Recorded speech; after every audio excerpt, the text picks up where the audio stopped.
厳選クラシックチャンネルへようこそ。クラシック音楽好きのなこです。今日の動画はこちら。ピアニスト菊池亮太さんがフランツ・リストの魅力についてたっぷり語ってくださいました。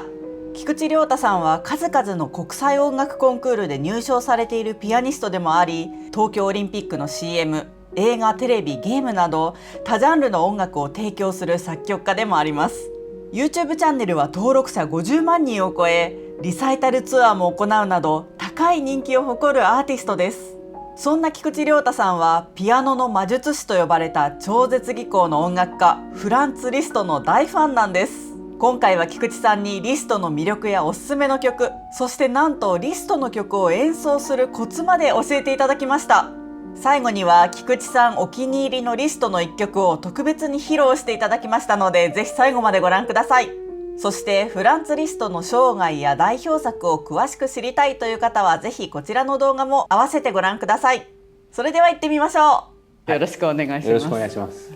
菊池さんにとってリストってどんな作曲家なんですか？リストは、ざっくりと僕のルーツのような作曲家で、もう本当に僕は中学の時からもうリストとても大好きで、自分の青春でありいろんな意味での師匠のような、なんか作曲家だなという、もう本当に道しるべというかっ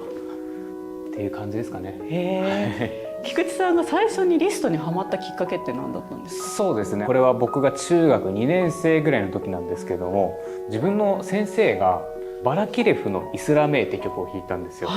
なんだこれはともう衝撃を受けまして、でもうピアノで超絶技巧っていうワードを調べたら、その時聞いたのはバラキレフのイスラメだったんですけども、もうやっぱりピアノ超絶技巧って言ったらもうリストじゃないですか。中学だったんで周り弾いてる人はいたんですけど、自分にはまだ手出せないだろうなって思ってたんですけど、興味本位で視聴覚室で CD を聴いたら、なんかすごい世界があるんだなと思って、でそれで自分で楽譜を買い漁って弾いてみたっていうのがもうその発端ですかね。14、15歳の時なんですけど、最初に弾いた曲覚えてます？最初に弾いた曲、最初に弾こうとした曲は、リストの伝説の第2番のパオラの聖フランチェスコですね。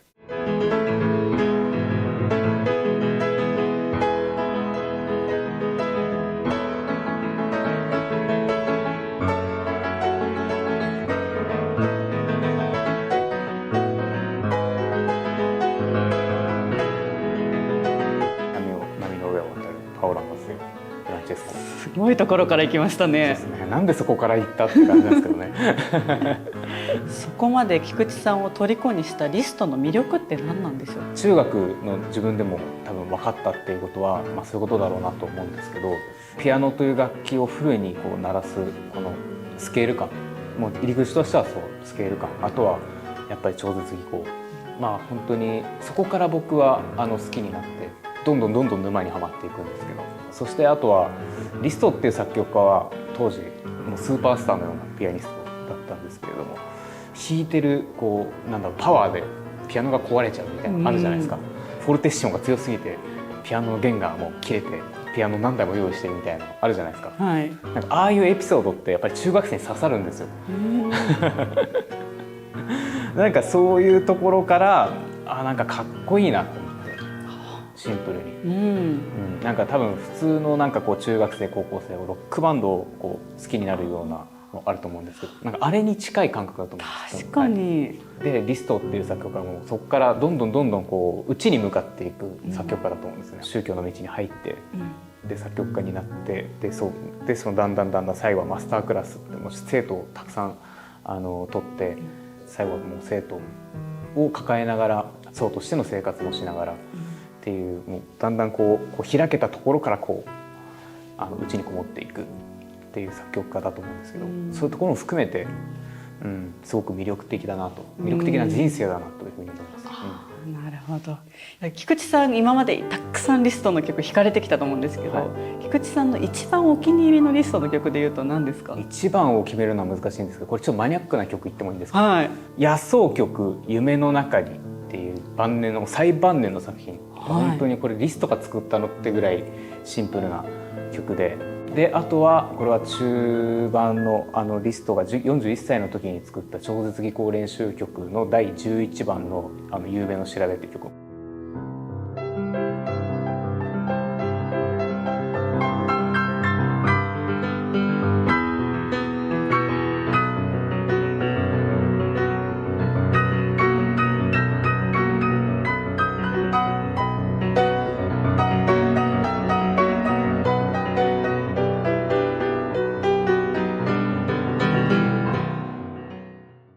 この2曲は本当に僕よく弾く曲で、テクニックみたいな部分ももちろんそうなんですけど、それよりもリストの内面が垣間見えるような曲だなというふうにこの2曲に関してはすごくシンパシーを感じてて、なんかそういう意味では、面白いなって思う曲は他にもたくさんあるんですけど、自分が好きな曲っていうとやっぱこの2曲を挙げると思います。それぞれどんな曲なんですか？そうですね、まず超絶技巧練習曲第11番の有名な調べっていう曲は、超絶技巧練習曲っていうだけあって、やっぱりその技術的な課題ももちろんあるわけです。すごく幅の広いアルペジオだったりとか、和音の連打だったりとか、あとはその左手の分散和音だったりとか、和音の跳躍だったりとか、いろいろあるんですけど、でもやっぱりそれよりも市場というかリストのその後年の作品に続くようなその市場、本当に詩的な感じ、でやっぱり和声の使い方っていうのがリストよりもっと後の印象派みたいな部分をちょっと垣間見えるような感じ、それがもっと印象派的になっていくのは多分エステソンの噴水とかなんですけど、やっぱりそういう意味で言うとちょっと印象派の和音の使い方、そのピアノの響かせ方もそうですけど、なんかそういう部分がやっぱりそのリストの超絶技巧練習曲の他の曲よりもちょっと時代の先を行っているような感じが僕はしてて、その当時にしては。でそういう意味ではすごくリストの内面が僕は見えるなというふうに思ってて、で「夢の中に」って曲は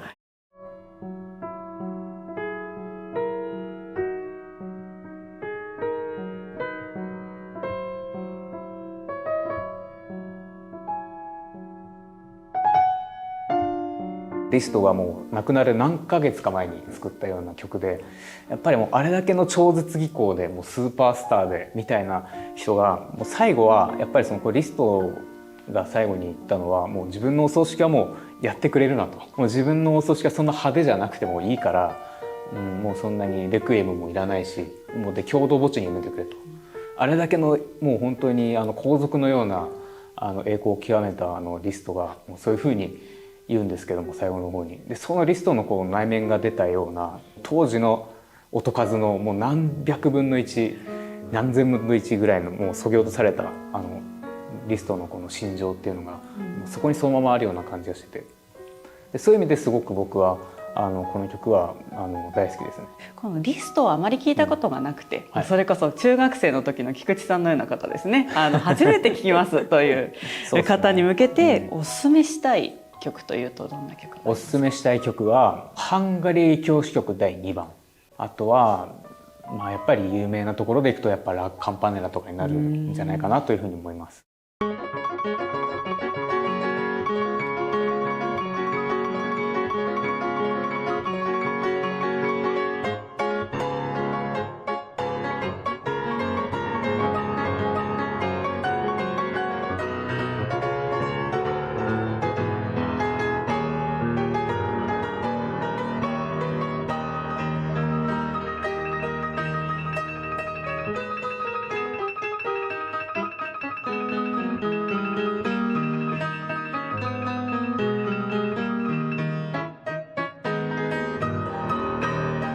入り口はどこからでもいいと思うんですけども、やっぱり技巧的でアクロバティックな部分っていうものがありながらも、この2曲に関してはリストがピアニストを実は引退した後に作られている曲なんですよね。コンサートピアニスト以降の曲なんですよ。でそういうのもあって、もちろんテクニカルではあるんだけれども、そこだけじゃない、例えばハンガリー教師曲に関しては母国愛みたいなハンガリーに対する思いだったりとか、市場だったりとかっていうのとか、あとはラ・カンパネラに関してはやっぱり彼はピアノのパガニーニになるって言ってピアニストをどんどん極めようとした人じゃないですか、もともとは。それを言うだけあってリストのピアノの手法っていうのは、純ピアノ的でないこともかなりあるんですよ。カンパネラとかは本当にこのバイオリンのこういう弓を返すような感じだったりとか、なんかそういうものが巧妙に表現されているなと。そういう意味ではすごく聞き応えもあるし、今まで聴いてきたピアノ、ショパンだったりとかとは全く全然違うピアノのテクニカルなアプローチだったりするので、そういう意味でもすごく聴いてすごいっていう風に見て聴いて視覚も結構しようと思う。逆にもうリスト大好きっていう方に隠れた名曲としておすすめしたい曲ってありますか？そうですね、いろいろあるんですけど、よりこうコアな人にとって見ると、メフィストワルツ第3番、はい、これは面白い曲なんですよ。はい。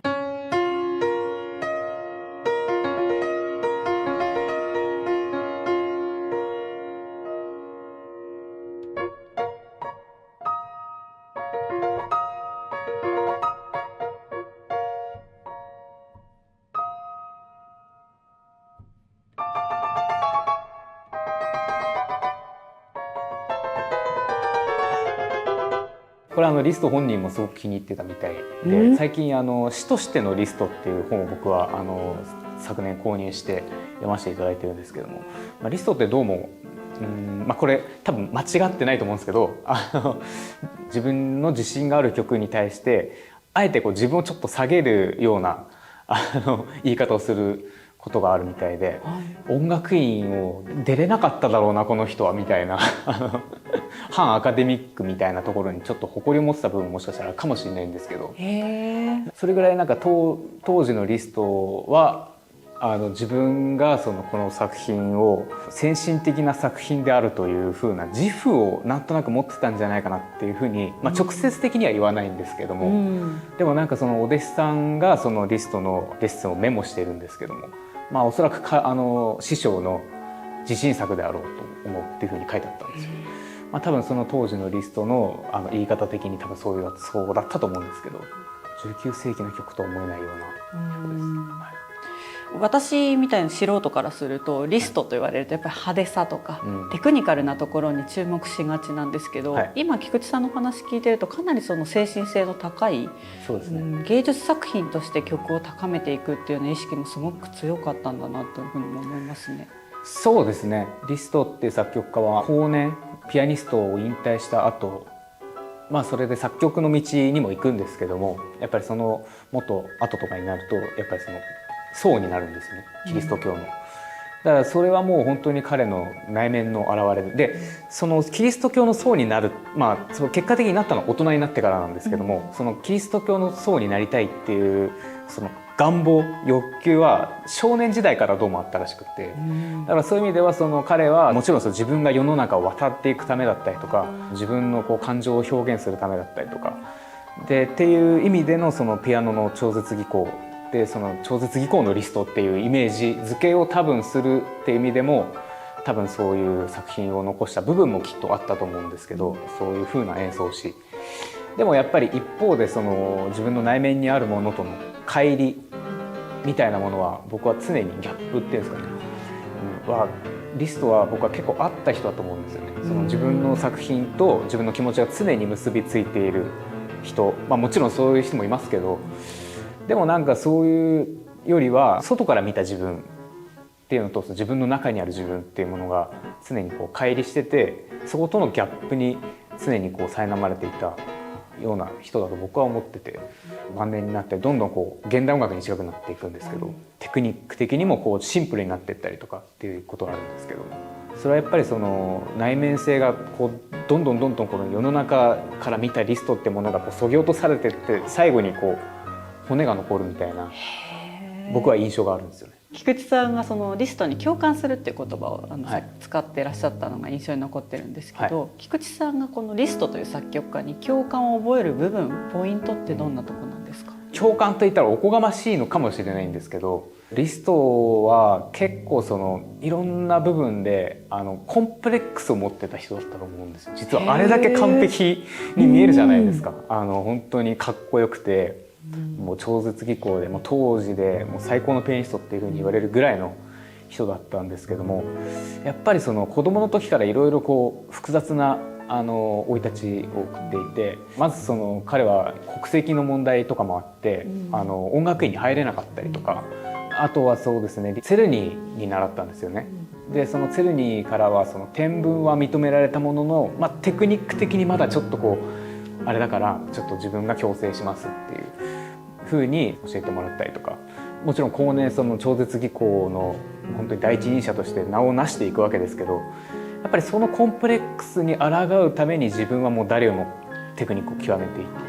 いった部分も僕はあったような気がするんですよね。であとはもう大失恋をしたりとか、旅行先で自分の父親を亡くしちゃったりとか、もう少年時代も本当にいろいろあった人で、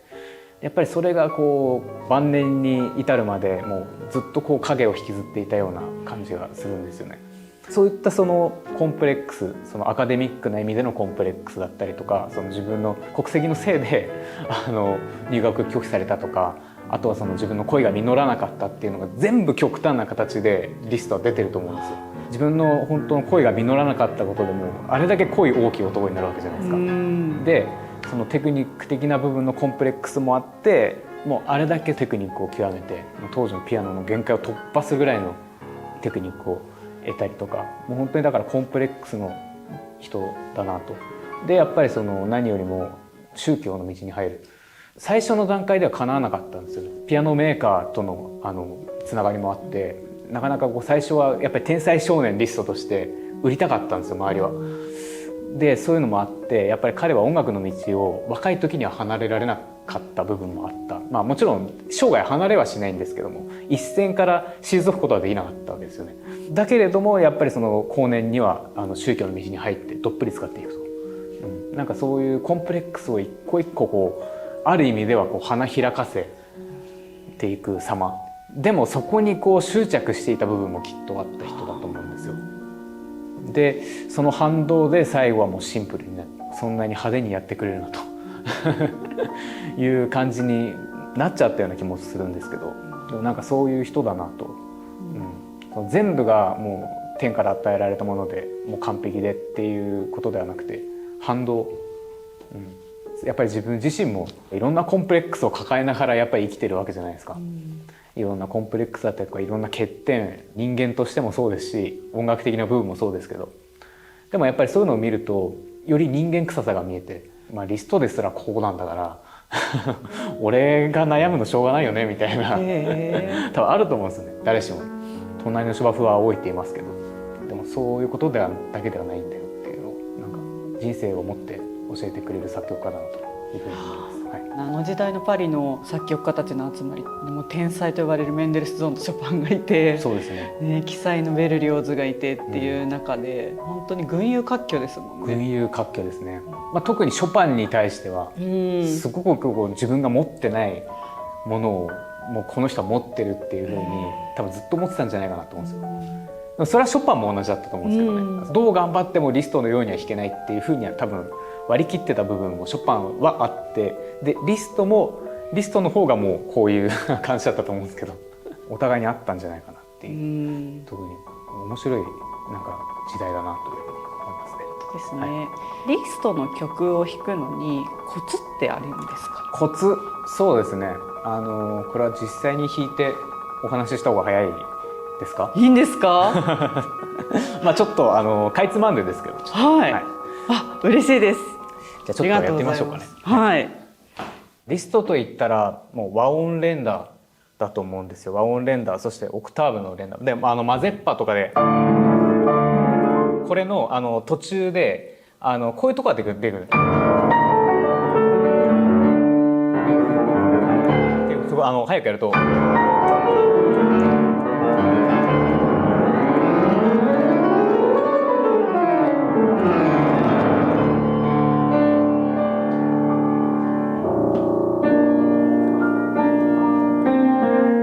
っていう、もう本当に今の見ていただければ分かると思いますけど、リストといったらもう和音の連打、そしてオクターブ、もう本当に当時のピアノっていうのはもうどんどん成長していく過程だったんですね。それでリストって作曲家はもうすごい音量っ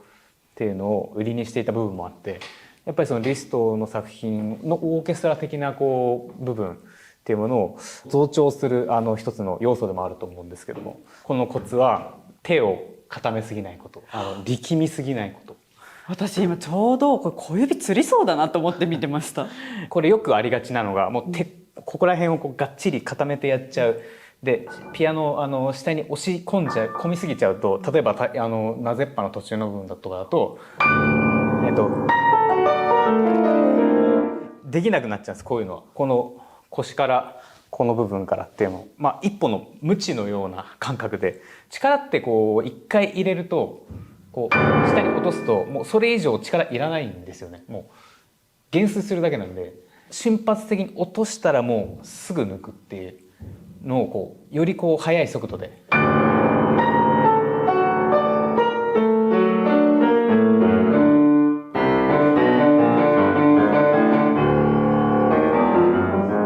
半音階っていうテクニックがあるんですけど、これがもうリストの曲では本当にたくさん出てくる。これでも結構応用効くんですけども、本当にオクターブそして和音連打っていうものは脱力、緊張と緩和ピアノを鳴らす上でこの背中だったりここの使い方っていうものをとにかく意識して、ここだけで弾こうとしないこと。そうするとここだけで弾こうとするとここが固まってで肘が固まってここが固まって、これオクターブとか特にそうなんですけども、これとかがやっぱりこれとかも下に押し込んじゃうと汚いですね。そう汚くなっちゃう。リストの曲の特徴としてはとにかく速いパッセージ、そして速い和音連打っていうものがとてもこう多く出てくるんですけど、これをだからかっこいいんですけど、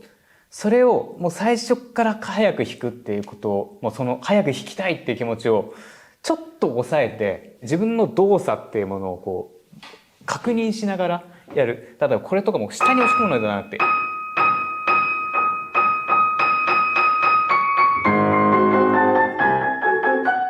っていう感じで、どういうふうに自分の体が動いてるのかって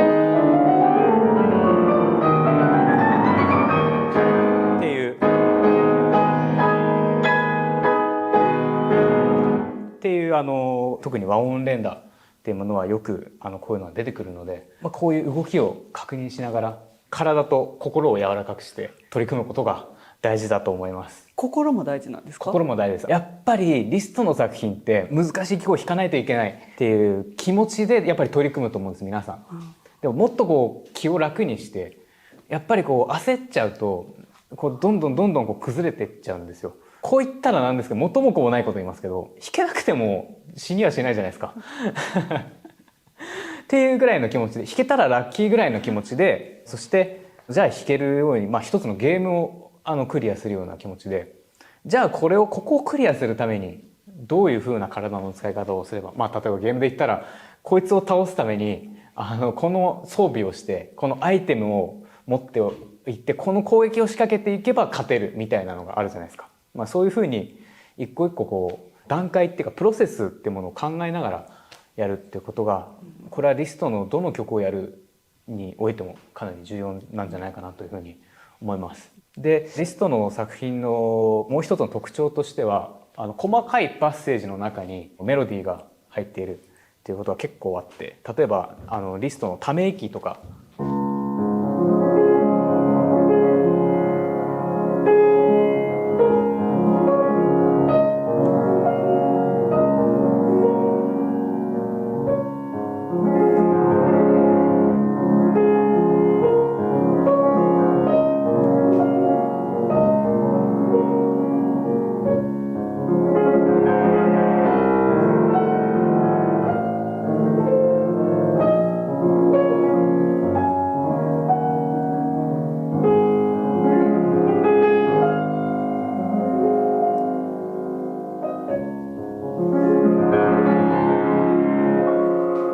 っていうのがあると思うんです。これ実は音符にすると結構音が多いんですよね。何にも抑揚をつけずに弾きますと、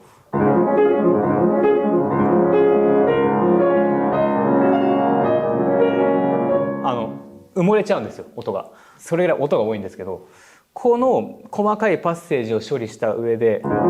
これを処理した上で、こ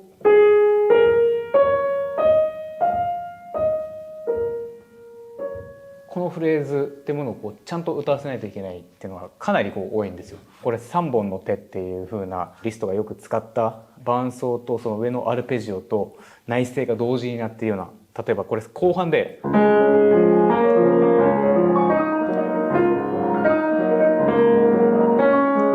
れ一人で弾いてるように聞こえないですよね。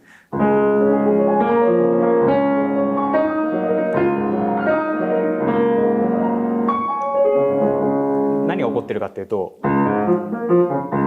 これとこのアルペジオで、その内声でっ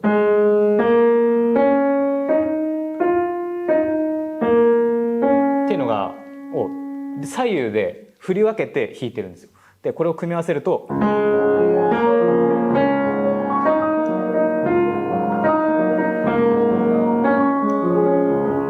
だからこのなんだろう、特にこういう左右でメロディーを取っていく曲っていうのが多いんですけど、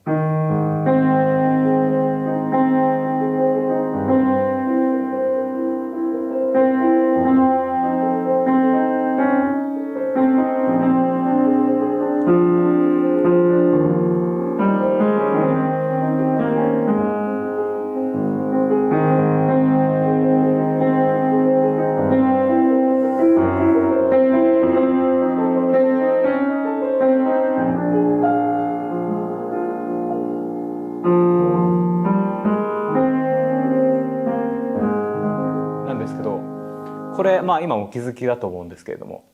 これも本来であれば、本来の従来のピアノ奏法であればこれでいいんですよ。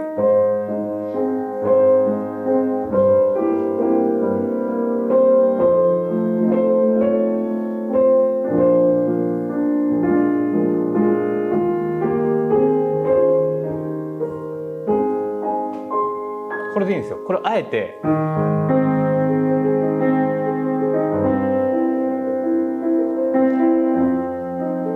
こうすることによってこうチェロだったりとかテノールだったりってこう内なる声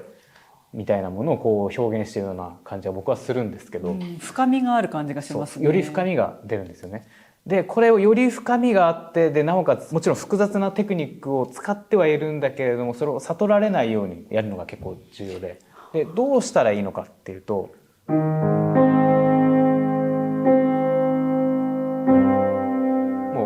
うこの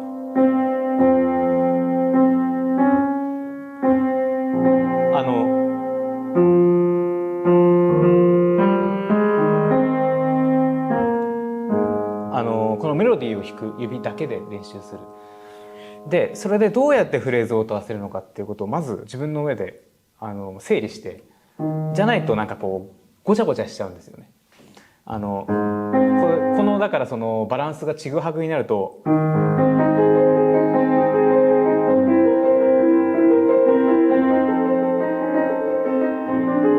みたいな本当に何をやってるのか分かんなくなっちゃうから、ここの上にこ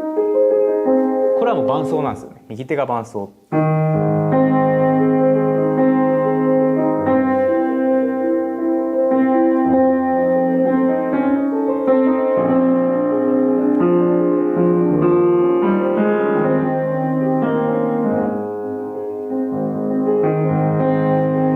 っていう感じで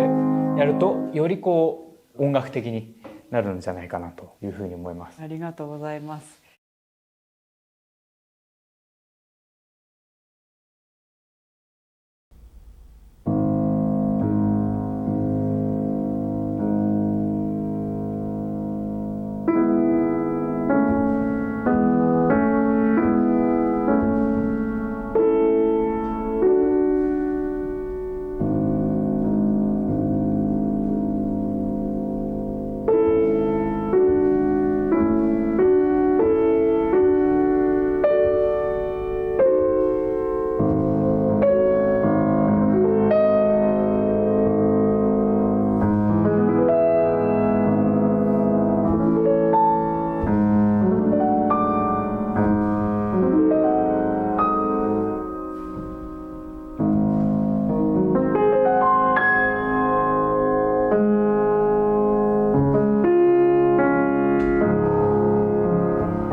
いかがでしたか？今日の動画が良かったと思われた方はぜひグッドボタンで教えてください。感想もコメントでお待ちしています。そして菊池さんのお話や演奏を聞いてリストの人生についても詳しく知りたくなったという方はぜひこちらの動画もご覧くださいね。